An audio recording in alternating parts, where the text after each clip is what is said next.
পটল পোস্ত দিয়ে খাবি তুই? ডাল খাবি না?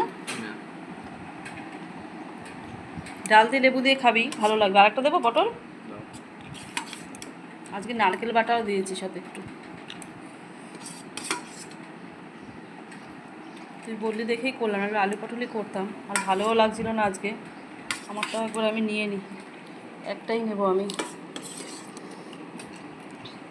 সবার খাওয়া দাওয়া হয়ে গেছে অনেকক্ষণ আগে, আর এখন আমি আর ছেলে খেতে এসেছি। দেখো, ছেলে তো শুধু পটল পোস্ত দিয়েই খাবে, তো আজকেটা আবার নারকেল বাটাও দিয়েছি, ঘরে ছিল যেহেতু, না থাকলে দিই না।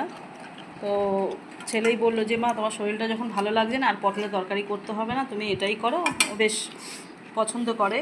আর দিয়েছিলাম হচ্ছে পেঁপে সেদ্ধ, ছেলে পেঁপে সেদ্ধ খাবে না, তাই ওকে দিইনি, আমি নিয়েছি। আর আমার জন্য এই যে পটল পোস্ত নিলাম। আর এই দেখো, ভাত তো বেড়েই নিয়েছি, শশা রয়েছে এক টুকরো, আর লেবু নিয়েছি। আর ছেলে আর কিচ্ছু নেবে না। আর এদিকে ডাঁটার ডালও করেছি, এই দেখো, যেহেতু নিরামিষ মুগ ডাল করেছি ডাঁটা দিয়ে। তো এই হচ্ছে আজকে লাঞ্চ মেনু। কেমন লাগছে পটল পোস্ত? ভালো হয়েছে? আর যদি মানে পথ পছন্দ না হয়, তাহলে মানে ওকে খাওয়াতেই পারবে না, সারাদিনে ভাতও খাবে না। তোমাদের বাড়িতে তো এরকম আছে, এরকম ছেলে যে পছন্দ হলেই সে খাবে, আর পছন্দ না হলেই খাবে না?